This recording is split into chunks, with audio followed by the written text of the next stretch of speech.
The Haunting of Hill House. Why don't you listen? I don't know. Because I'm telling you. I'm trying to tell you. I don't need to hear your excuses. I'm not or making your excuses. bullshit.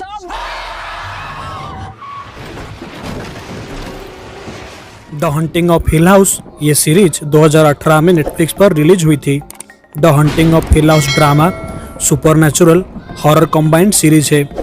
इस series में कुल 10 episode हैं और मैं इस video में पहले 5 episode को कवर करूंगा और बाकी एपिसोड को भी धीरे धीरे कवर करने की कोशिश करूंगा। 1959 में शिर्ले जैक्सन के द्वारा लिखे गए नोवेल पर आधारित the hunting of hill house की कहानी माइक फ्लैनेगन के द्वारा निर्देशित किया गया है। The hunting of hill house में 5 भाई बहनों की 2 टाइमलाइंस पर विशेषकर फोकस किया गया है, जहां हिल हाउस दोनों टाइमलाइंस में उन 5 भाई बहनों को कैसे हॉन्ट करती है हम व्यूअर्स को इस सीरीज में दिखाया जाता है।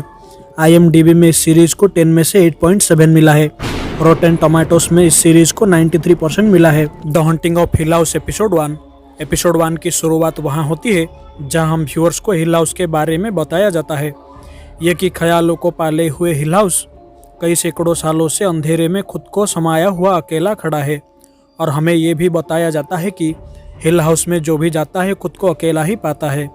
तो इस फिल्म में स्टीवन क्रेन एक लेखक के रूप में जाना जाता है जो हंटिंग ऑफ हिल हाउस में माता पिता ह्यूग और ओलिविया के साथ हॉन्टेड हवेली और उसके छोटे भाई बहन शर्ली, थियो, नेल और ल्यूक के साथ रहता है। उनके बचपन के अनुभवों के बारे में एक आत्मकथा उपन्यास है। उनके रहने के दौरान क्रेन परिवार असामान्य घटनाओं का सामना करता है और ओलिविया के बिना भागने के लिए मजबूर कर देता है, जिसकी वजह से ओलिविया वहीं पे मारी जाती है और हंटेड हवेली परिवार के बाकी सदस्यों को भी नुकसान पहुंचाती है। वर्षों बाद स्टीवन अपने परिवार के दर्दनाक अनुभवों का उपयोग अपनी किताब को लिखने के लिए किया, जो अपने भाई बहनों के साथ बंधनों को जकड़े हुए थे। The hunting of hill house एक सर्वश्रेष्ठ विक्रेता बन गया। स्टीवन भयावह अनुभव में से अधिकांश भूल चुका था और पैरानॉर्मल चीज़ों पर वो अभी यकीन भी नहीं करता था। थियो एक बार में जाती है जहां वो एक महिला ट्रिस के साथ फ्लर्ट करती है और वो लड़की थियो के साथ घर जाती है। यहाँ नेल फैमिली के सबको कॉल करती है और स्टीवन और शर्ली कॉल एक्सेप्ट नहीं करते, पर ह्यूग कॉल रिसीव करता है और ल्यूक के बारे में नेल चिंता व्यक्त करती है। स्टीवन घर लौटता है तो देख पाता है कि ल्यूक अपार्टमेंट में कैमरा और आईपैड चुरा कर निकल रहा होता है, पर स्टीवन उसे कुछ पैसा दे देता है और ल्यूक वहां से चला जाता है। स्टीवन अपार्टमेंट में जाता है और वहां नेल को पता लगता है। उसके साथ वो बात करते हुए स्टीवन को ह्यूग से कोई कॉल आता है जिसमें उसे बताया जाता है कि नेल हिल हाउस गई थी और वहां उसकी मौत हो गई है। स्टीवन पीछे मुड़ के नेल को देखता है। अब नेल भूत बन गई थी और वो डरकर गिर जाता है और यहीं पे हिल हाउस के एपिसोड 1 की स्टोरी खत्म हो जाती है। The hunting of hill house episode 2 की शुरुआत वहां होती है जहां हिल हाउस में उन 5 भाई बहनों को फ्लैशबैक हमें दिखाया जाता है, जहां शर्ली हवेली के पास एक झोपड़ी में जाती है जहां उससे बिल्ली के कुछ बच्चे मिलते हैं। मम्मी पापा को मना के बोन बुल्लियों को घर में ले आती है, पर वो सब एक एक करके बिल्लियां मारी जाती है। बिल्लियों की मौत शर्ली को गहराई से प्रभावित करता है और परेशान करता है। कुछ समय बाद एक सीन को हमें दिखाया जाता है जहां वो परिवार के हिल हाउस को छोड़ने के कुछ समय बाद ओलिविया के लिए एक अंतिम संस्कार आयोजित किया जाता है और शुरू में व्याकुल शिर्ली आश्चर्यचकित होती है और हैरानी में पड़ जाती है। वो मोर्टिशियन उसकी मां को ठीक करने में सक्षम था। अब प्रेजेंट में एक वयस्क के रूप में शिर्ले एक मोर्टिशियन है, अंतिम संस्कार व्यवसाय की मालकिन है। शिर्ले थियो को गेस्ट हाउस किराए पर देती है। शिर्ले के पास स्टीवन के फोन आता है जो उसे नेल की मौत की सूचना देता है। शिर्ले अनुरोध करती है कि नेल की लाश को उसके पास लाया जाए। शिर्ले अपने हाथों से नेल की मेकओवर करती है।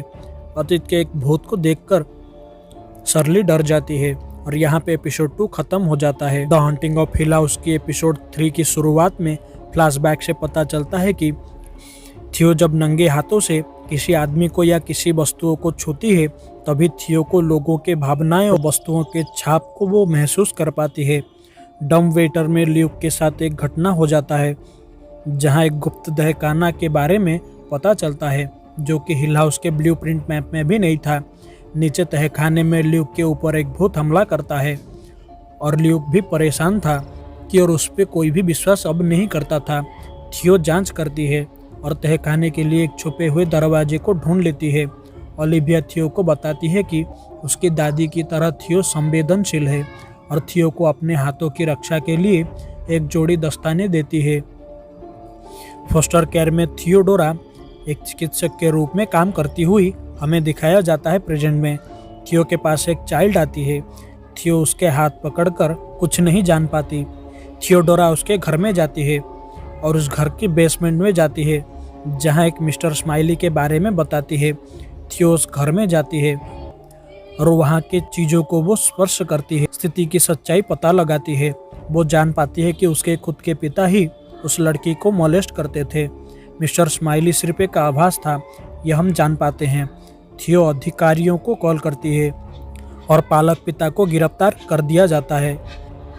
बाद में थियो मुर्दा घर में जाती है और दस्ताने को उतार कर नेल को छूती है और चिल्लाकर नीचे गिर जाती है और फूट फूट के रोने लगती है।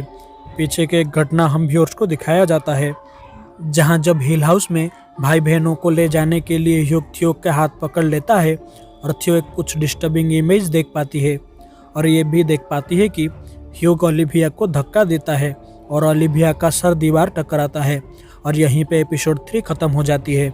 The hunting of hill house episode 4 की शुरुआत में चाइल्ड ल्यूक निराश था। उसके परिवार ने कभी भी उस पर विश्वास नहीं किया। वो एबिगेल नाम वाली एक लड़की से दोस्ती करता है जो परिवार के सभी लोगों के लिए काल्पनिक है। ओलिविया को अटैक में कई सारी चीज़ें मिलती है, उसमें से ल्यूक को एक बॉलर हैट पसंद आ जाता है। वो उसे मांग कर ले जाकर पहन लेता है। सीन फिर से प्रेजेंट में शिफ्ट होती है जहां ल्यूक 90 दिन से ड्रग से साफ है और उस तरह से रहने के लिए दृढ़ है। वहां हमें यह पता चलता है कि ल्यूक और नेल दोनों जुड़वा है। इसकी बदौलत दूसरे की शारीरिक बीमारियों को महसूस करने में सक्षम है। प्रेजेंट में जो ड्रग सुधार केंद्र से भाग जाती है और उसे लाने के लिए ल्यूक भी वहां से चला जाता है।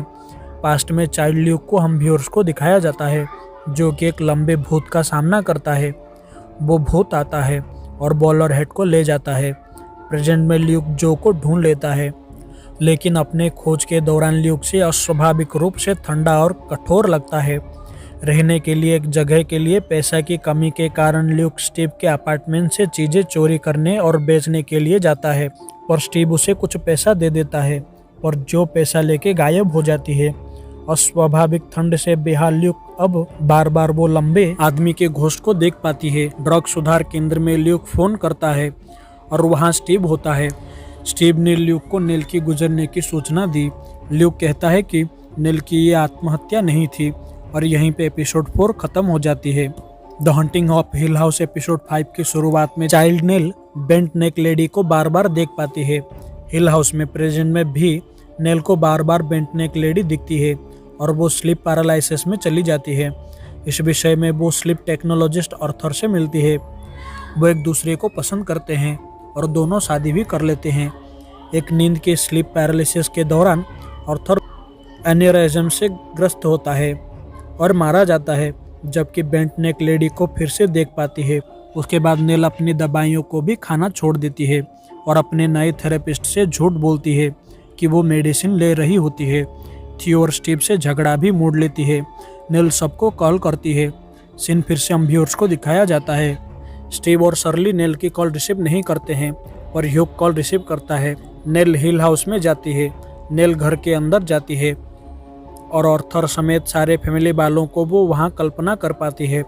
वो देख पाती है कि रेनोवेटेड मेंशन में सारे परिवार इकट्ठा हैं और वो वहाँ आर्थर के साथ डांस करती है।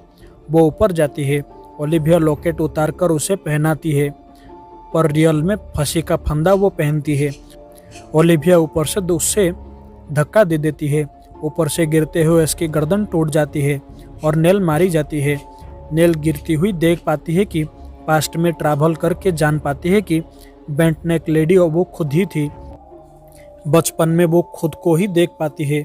अतीत के माध्यम से यात्रा करती है और जान पाती है कि हर बार बेंट नेक लेडी वो जब भी देखती थी, जान पाती है कि वो खुद को ही देख रही होती है और वो हिल हाउस की एक घोस्ट बन जाती है और यहाँ पे एपिसोड 5 ख़त्म हो जाती है।